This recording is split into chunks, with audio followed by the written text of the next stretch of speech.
Sixth class. आओ हिंदी सीखें। पाठ 11। दूध का दूध, पानी का पानी। एक राजा था। वह अपने न्याय के लिए बहुत प्रसिद्ध था।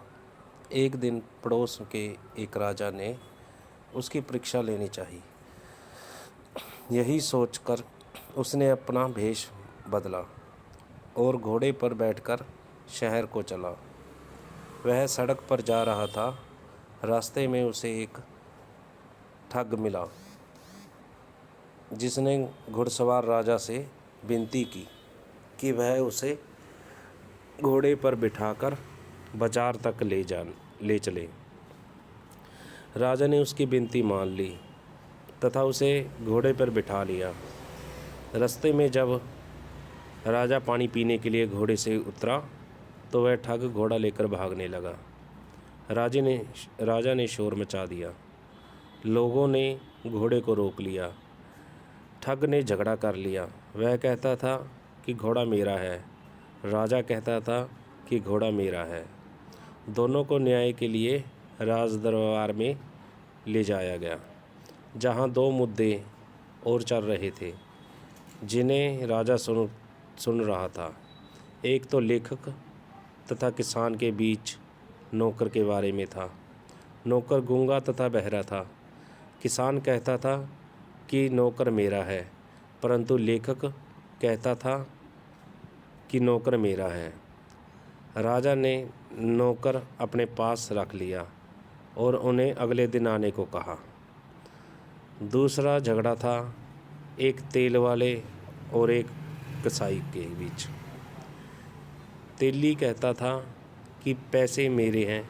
राजा ने पैसे अपने पास रख लिए। दोनों से कहा कि अगले दिन आना। अब ठग और घुड़सवार राजा की बारी थी। उनका झगड़ा सुनकर राजा ने उनसे भी यही कहा कि घोड़ा यहाँ छोड़ जाओ और अगले दिन आना। अगले दिन जब दरबार लगा तो राजा ने पहले मुद्दे का फैसला सुनाया और अपने सिपाहियों से कहा कि यह नौकर लेखक का है, उसे सौंप दो। किसान को 50 चाबुक लगाने का दंड दिया गया। दूसरे मुद्दे में राजा ने आज्ञा दी कि ये पैसे कसाई को दे दो और तेली को चाबुक लगाओ। अब बारी थी घुड़सवार राजा तथा ठग के फैसले की। राजा ने घोड़े को पहले ही अस्तबल में बांध दिया था।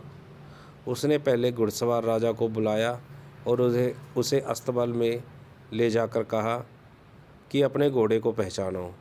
राजा ने तुरंत अपना घोड़ा पहचान लिया तथा उसकी पीठ पर हाथ फेरा। घोड़े ने भी अपने मालिक को पहचाना तथा वह हिनहिनाया। फिर राजा ठग को भी अस्तबल में लाया और कहा कि अपना घोड़ा पहचानो। ठग घोड़ा तो पहचान लिया, परंतु घोड़े ने ठग को नहीं पहचाना। राजा ने अपना फैसला ठग के विरुद्ध सुनाया और उसे दंड दिया। पड़ोसी राजा अपना घोड़ा पाकर प्रसन्न हो गया। अब उसने अपना नकली वेश उतार दिया। वह राजा की बुद्धिमानी पर बहुत खुश हुआ। राजा ने पड़ोसी राजा का आदर सत्कार किया। जब दरबार समाप्त हुआ तो पड़ोसी राजा ने पूछा, आपने किस प्रकार फैसले सुनाए? तब राजा ने कहा, नौकर से मैंने पहले किसान के काम करवाए जिन्हें वह ना कर सका। फिर मैंने लेखक के काम करवाए। जैसे स्याही की दवात मांगी तो उसने बड़ी फुर्ती से 7 स्याही की दवात ला कर दी। इससे मैंने अपना फैसला सुनाया। तेली और कसाई के झगड़े को निपटाने के लिए मैंने पैसे को पानी में भरी बाल्टी में डाला तो देखा कि तेल के कण पानी पर नहीं तैर रहे। अंत पैसा तेल वाले की मुट्ठी के नहीं है। पड़ोसी राजा ये बात सुनकर बहुत प्रसन्न हुआ। उसने भी बुद्धि से न्याय करने का संकल्प लिया। Thank you.